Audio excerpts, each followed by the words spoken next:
السلام علیکم ورحمۃ اللہ وبرکاتہ۔ بسم اللہ الرحمن الرحیم۔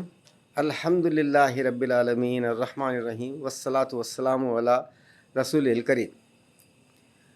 محترم حضرات، آج ہم جس موضوع پر گفتگو کرنے جا رہے ہیں وہ ہے محمد صلی اللہ علیہ وآلہ وسلم، تخلیق کائنات کی عظیم ترین منزل، پوری انسانیت کے لیے ہمہ جہتی امن و سلامتی کے اصول کے بانی اور علمبردار۔ اللہ قرآن میں فرماتا ہے وما ارسلناک الا رحمۃ للعالمین، یعنی ہم نے تمہیں یعنی محمد مصطفیٰ صلی اللہ علیہ وآلہ وسلم کو نہیں بھیجا سوائے اس کے کہ وہ کل عالمین کے لیے رحمت بنے۔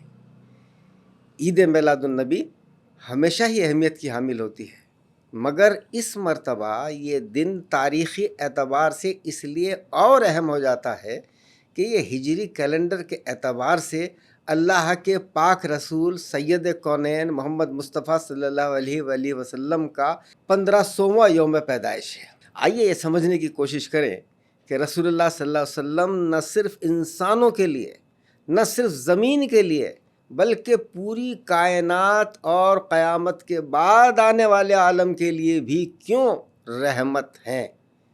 حاضرین، فزکس کا ایک مشہور اصول ہے جسے اینتھروپک پرنسپل کہا جاتا ہے۔ گلیلی سے پہلے ایک وقت تھا جب سائنسدان کائنات کو زمین پر مرکوز سمجھتے تھے، کیونکہ وہ زمین کو کائنات کا مرکزی نقطہ سمجھتے تھے۔ پھر اس کے بعد سائنسدانوں نے محسوس کیا کہ زمین در حقیقت سورج کے گرد گھومتی ہے، اور انہوں نے یہ نظریہ پیش کرنا شروع کر دیا کہ زمین اور اسی لیے انسان کو کائنات میں کوئی مخصوص مقام حاصل نہیں ہے۔ زمین کائنات کا صرف ایک انتہائی مختصر سا حصہ ہے۔ 20ویں صدی کی آمد کے ساتھ ہی یہ سوچ بدلی، نئی ادراک نے بنیاد حاصل کرنا شروع کر دی، جس نے بنی نو انسان کو کائنات میں انتہائی مخصوص تخلیق کے طور پر دیکھنا شروع کر دیا۔ اینتھروپک پرنسپل کو بیان کرنے کے لیے جو مختلف طریقے اپنائے گئے ان میں سے ایک یہ ہے کہ انسان اس لیے وجود میں آیا کہ اگر انسان نہ ہوا ہوتا تو کائنات کی خوبصورتی کی تعریف کرنے والا کوئی نہ ہوتا۔ اینتھروپک پرنسپل اس طرح اس سوچ کے قریب آ گیا جو پیغمبر اسلام کے زمانے سے اسلام کی پوزیشن رہی ہے، یعنی کہ انسان اشرف المخلوقات ہے۔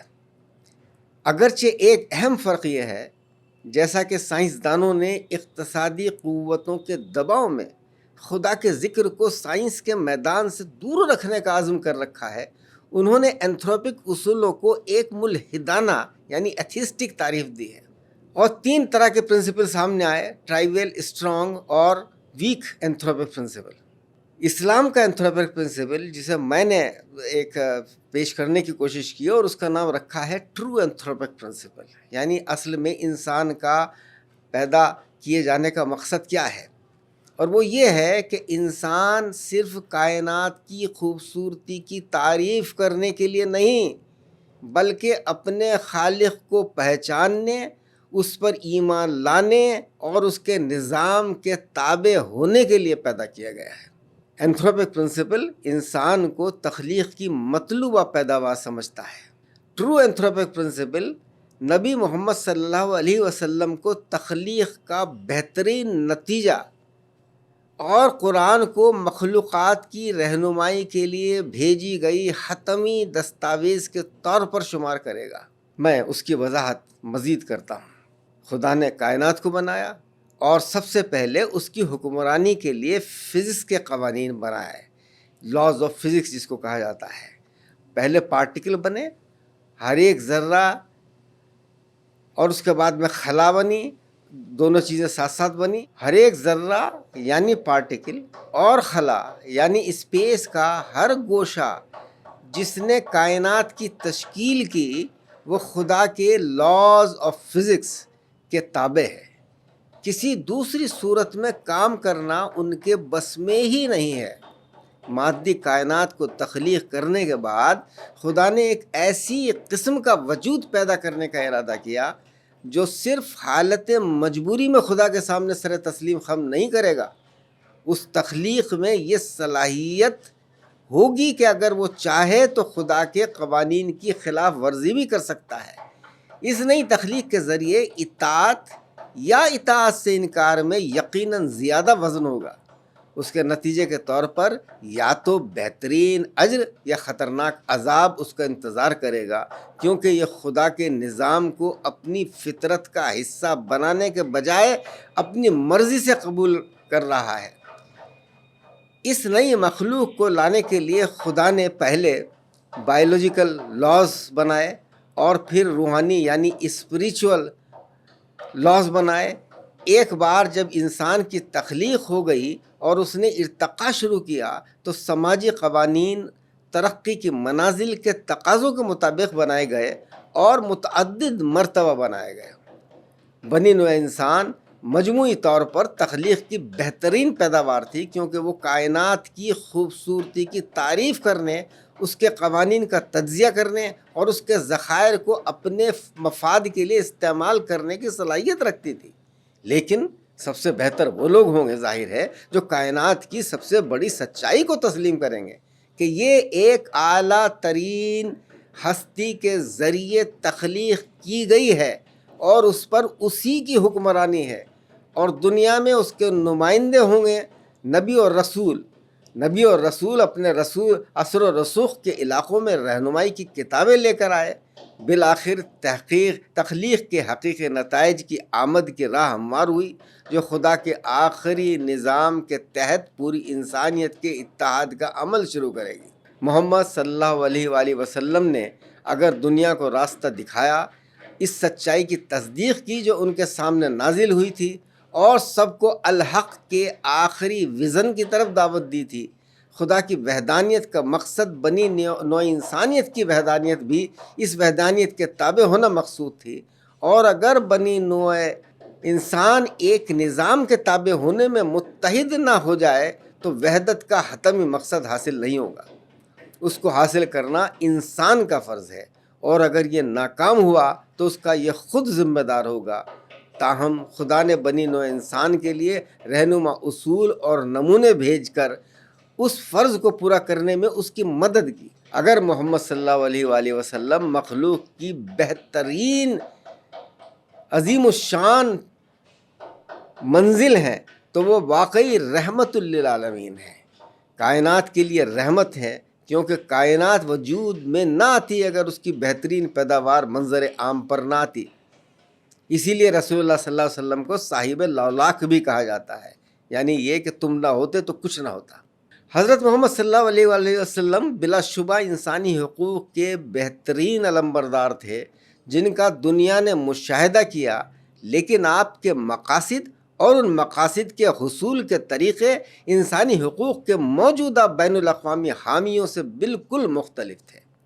آسان الفاظ میں ان کے لیے سو کالڈ انسانی حقوق یا ہیومن رائٹس ایک بڑے منصوبے کا صرف ایک چھوٹا سا حصہ تھا۔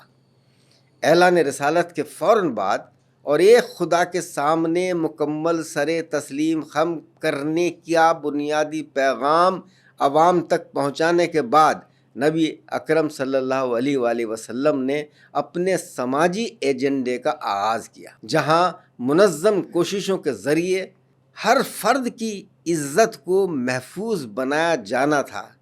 مرحلہ وار غلاموں کو آزاد کرنے کا منصوبہ شروع کیا گیا، خواتین کی عزت کی بحالی کی مہم شروع کی گئی، بچوں کے قتل کی سخت ترین الفاظ میں مذمت کی گئی، لونڈیوں کو جسم فروشی پر مجبور کرنے کے خلاف واضح احکامات جاری کیے گئے، اور مکہ میں تسلط کی قوتوں کو چیلنج کیا گیا۔ جنگوں میں بھی زخمیوں اور اسیروں کو قتل نہ کرنے کی ہدایت تھیں، اور بعض شرائط کے علاوہ جنگ میں حصہ نہ لینے کی واضح ہدایت تھیں، اور اگر جنگ شروع ہو چکی ہے تو جلد از جلد جنگ بندی کی طرف لوٹنے کی ترغیب دی گئی، بشرطے کہ مخالف گروہ بھی جنگ بندی کی طرف مائل ہو۔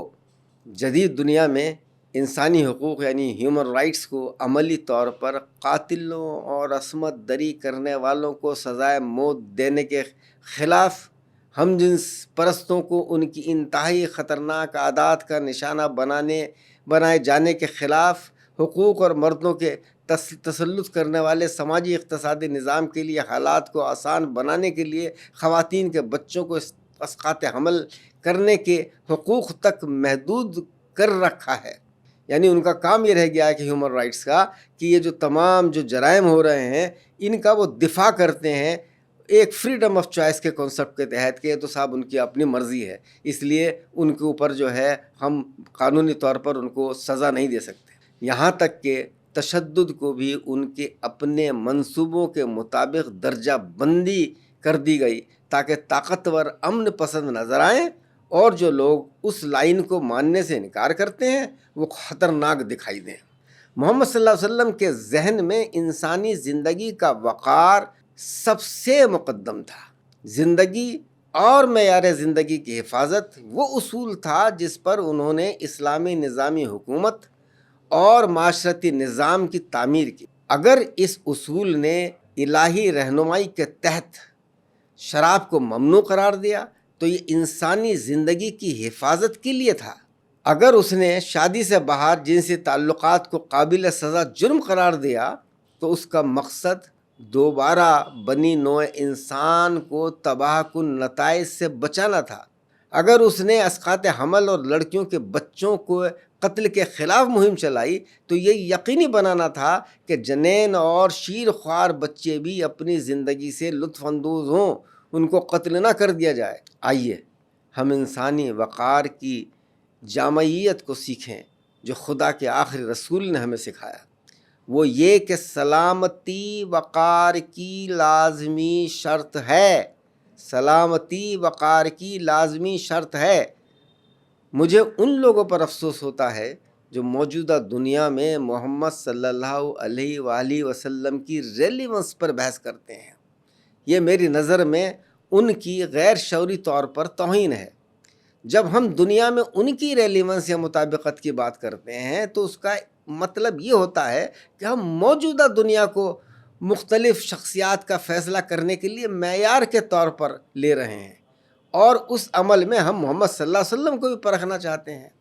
اس کے برعکس حقیقت یہ ہے کہ محمد صلی اللہ علیہ وآلہ وسلم از خود آخری معیار اور دنیا کے لیے واحد رول ماڈل ہیں۔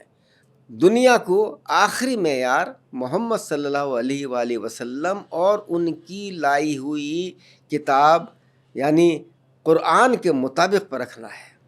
موجودہ دنیا میں نبی صلی اللہ علیہ وسلم کی مطابقت کا مطالعہ کرنے کے بجائے ہمیں سیرت نبوی کی روشنی میں موجودہ دنیا کی ریلیونس یعنی مناسبت کا مطالعہ کرنا چاہیے۔ اور جب ہم سیرت کی روشنی میں جدید دنیا کا تجزیہ کرتے ہیں تو ہمیں یہ سیرت نبوی سے بالکل غیر متعلق معلوم ہوتا ہے۔ سو کالڈ نظام نو یعنی نیو ورلڈ آرڈر کے مقاصد سیرت رسول کی اہداف کے علاوہ کچھ اور ہیں۔ اس نظام کے اصول اعمال اور مثبت اور منفی پہلو اس کے رسالت کے فرائض اور حرام کے اصولوں کی صریح خلاف ورزی ہے، بلکہ اس نظام عدل و مساوات کی توہین ہے جو رسول اللہ صلی اللہ علیہ وسلم کے نظام عدل، پاکیزگی اور مساوات کا مشن تھا۔ موجودہ دنیا بدقسمتی سے وہ جنت نہیں ہے جو رب کائنات نے بنی نوع انسان کو بنانے کے لیے کہا تھا کہ زمین پر بھی ایک ایسا خوبصورت نظام قائم کریں جو حقیقی جنت جیسا چاہے نہ ہو لیکن دنیا میں بھی وہ جنت کی طرح لگے، ایک خوبصورت نظام ہو۔ بلکہ شیطان کا یہ ایک شنگریلا بن گیا ہے جو دور سے آنکھوں کو دلکش نظر آتا ہے لیکن اندر سے بھڑکتی ہوئی آگ کے سوا کچھ نہیں۔ محمد صلی اللہ علیہ وسلم کا ایجنڈا جیسا کہ قرآن اور اس کی سیرت نے دکھایا ہے، فطری نظام کی ترتیب یعنی نظام فطرت کو قائم کرنا ہے۔ موجودہ دنیا کا ایجنڈا نیو ورلڈ آرڈر کا قیام اور اسے برقرار رکھنا ہے۔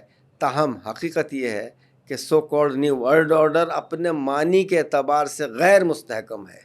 جو اب نیا ہے کل پرانا ہو جائے گا۔ آرڈر نے تمام سطحوں پر صرف افراتفری ہی لائی ہے۔ اس سے ایک عجیب قسم کی دنیا کی ترقی ہوئی ہے جو باہر سے تو بہت اچھی نظر آتی ہے، بعض مرتبہ آج کے صاحب خوب ٹیکنالوجیکل ڈیولپمنٹ ہے، لیکن اس میں داخل ہوتے ہی جہنم کے سوا کچھ نہیں ملتا۔ ہم ایک ایسی دنیا میں رہ رہے ہیں جہاں تاجروں کے ڈیزائن کی بدولت بد اخلاقی کا راج ہے۔ قتل، عصمت دری اور استحصال کے حوالے سے کسی بھی اعداد و شمار پر نظر ڈال لیجئے اور آپ چاروں طرف ہولناکی دیکھ سکتے ہیں۔ جنگوں، خانہ جنگیوں، فسادات، آئے دن ہونے والے قتل اور شراب، تمباکو نوشی، منشیات اور غیر صحت بخش جنسی عمل کے مہلک اثرات کی وجہ سے کروڑوں لوگ ہر سال مر رہے ہیں۔ عصمت دری روز کا معمول بنتی جا رہی ہے، کمزوروں کا استحصال ہر روز بڑھ رہا ہے، آب و ہوا گزرتے دن کے ساتھ زہریلی ہوتی جا رہی ہے، اور نام نہاد ترقی یافتہ ممالک ان اعداد و شمار میں سب سے آگے نظر آتے ہیں۔ اس ہمہ گیر انتشار کے پس منظر میں اسلام کو اپنی آخری شکل میں جو آخری نبی نے قائم کیا تھا اپنا کردار ادا کرنا ہے۔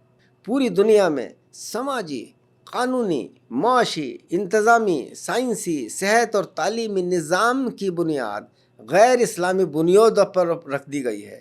اس کے باوجود مسلمان مستقل نیند کی لپیٹ میں ہے۔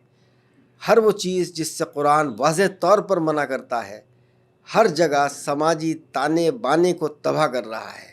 اقوام متحدہ، ورلڈ ہیلتھ آرگنائزیشن اور ورلڈ ٹریڈ آرگنائزیشن اور ایمنسٹی سمیت تمام بین الاقوامی ادارے گلوبلزم کے راگ پر ناچ رہے ہیں۔ اس عمل میں فرد کی جسمانی، ذہنی اور روحانی صحت، خاندانی امن اور سماجی نظام کو پامال کیا جا رہا ہے۔ ہمیں نیو ورلڈ آرڈر کا مقابلہ کرنا ہے اور کتاب خدا کے بتائے ہوئے اصولوں کے مطابق نیچرل ورلڈ آرڈر یعنی نظام فطرت قائم کرنا ہے۔ محمد صلی اللہ علیہ وآلہ وسلم کے مشن کی انفرادیت اس کی مکمل جامعیت تھی۔ وہ اپنے پایہ تکمیل کو پہنچ چکی ہے۔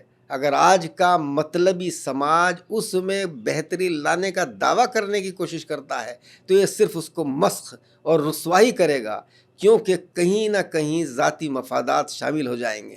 تاہم ہم جو کچھ کر سکتے ہیں اور ہمیں کرنا چاہیے وہ یہ ہے کہ اس کا مطالعہ کریں کہ اس کا ہر میدان میں اطلاق یعنی اسلامی قوانین کا ہر میدان میں اطلاق جدید دنیا میں کس طرح بہترین طریقے سے کیا جا سکتا ہے، اور ہم پیغمبرانہ مشن کے مطابق دنیا کو کس طرح بہتر بنا سکتے ہیں۔ محمد صلی اللہ علیہ وآلہ وسلم کا انقلاب کوئی معمولی انقلاب نہیں تھا، یہ ایک نظریاتی، فکری، سماجی، معاشی، سیاسی، اخلاقی اور روحانی انقلاب تھا جو کہ ایک واحد نظام میں ڈھالا گیا تھا، جس کی بنیاد بنی نوع انسان کو دنیا کے واحد خالق اور پالنے والے خدا کے متحدہ نظام کے تحت متحد کرنے پر تھی۔ دنیا میں نقطہ نظر سے دیکھا جائے تو محمد صلی اللہ علیہ وسلم کو ایک جینیس کہا جا سکتا ہے کہ وہ سب سے بڑے جینیس تھے جو تاریخی انسانی میں بے مثال تھے، لیکن خدائی نقطہ نظر سے اگر دیکھا جائے تو وہ کوئی جینیس نہیں تھے، کیونکہ جینیس صرف ایک انتہائی ذہین انسان کا نام ہوتا ہے جو دوسروں سے بہتر کام کرنے کی صلاحیت رکھتے ہیں۔ اس کے برعکس رسول اللہ صلی اللہ علیہ وآلہ وسلم ایک برگزیدہ پیغمبر تھے جنہیں انسانوں کی اکثریت نے نہیں بلکہ خود خدائے خالق نے منتخب کیا تھا۔ ان کا انتخاب اس لیے کیا گیا کہ وہ باشعور انسانوں کے ارتقاء کی آخری منزل تھے۔ بدقسمتی سے کچھ اہل علم ایسے بھی ہیں جو رسول کو ڈاکیہ بنانے کی کوشش کرتے ہیں۔ ان کے مشن پر اس سے بدتر کوئی تبصرہ نہیں ہو سکتا۔ وہ ڈاکیہ یعنی میسنجر نہیں تھے جو صرف خدا کے پیغامات بنی نوع انسانی تک پہنچاتے تھے، وہ خدا کے رسول یعنی سچے ایمبیسڈر تھے جنہوں نے انسانوں کی رہنمائی کی۔ خود اپنا ذات کے طور پر انہوں نے پورا ایک زندگی کا نمونہ پیش کیا، پھر انہیں ایک کمیونٹی میں ڈھالا، پھر ان کی رہنمائی کی جس نے اسے ایک حقیقی نظام اسلام کا رنگ دیا، اور یہ سب کام انہوں نے اللہ کی رہنمائی میں کیے۔ دنیا کے باسیوں کے لیے یہ صحیح راستہ ہوگا کہ انہیں ایک واحد رول ماڈل کے طور پر پہچانے اور اسے جس قدر جلد اور جتنی اجتماعیت کے ساتھ انجام دیں گے اتنا ہی اس دنیا کے لیے بہتر ہوگا۔ قرآن میں آیا وما ارسلناک الا کافۃ للناس بشیرا ونذیرا ولکن اکثر الناس لا یعلمون، اور اے حبیب مکرم، ہم نے آپ کو نہیں بھیجا مگر اس طرح کہ آپ پوری انسانیت کے لیے خوشخبری سنانے والے اور ڈر سے آگاہ کرنے والے ہیں، لیکن اکثر لوگ نہیں سمجھتے۔ اور جگہ آیا کہ وداعیا الی اللہ باذنہ وسراجا منیرا، اللہ کے حکم سے اس کی طرف بلانے والا اور روشن چراغ ہیں رسول اللہ صلی اللہ علیہ وسلم۔ آج کے مسلمانوں کے لیے یہ سبق ہے کہ دنیا میں نظام الہی کو قائم کرنے کے لیے انہیں رسول اللہ صلی اللہ علیہ وسلم کے نقش قدم پر چلنا ہوگا۔ اس کے لیے دعوت حق یعنی حق کی دعوت، فکری اور اجتماعی مہمات، اور پوری انسانیت خاص طور پر پسماندہ طبقات کے لیے فکر مندی کے مظاہرے کی ضرورت ہے۔ اسلام کو دنیا کے حل کے طور پر ابھرنا چاہیے اور مسلمانوں کو بنی نوع انسان کے نجات دہندہ کے طور پر ابھرنا ہے۔ تبھی ہم اس مقصد کو حاصل کر سکیں گے جس کے لیے انسان کی تخلیق ہوئی، جس کے لیے اسلام کو بھیجا گیا، اور جس کے لیے محمد صلی اللہ علیہ وسلم کو رہبر آخر اور رول ماڈل بنا کر بھیجا گیا ہے۔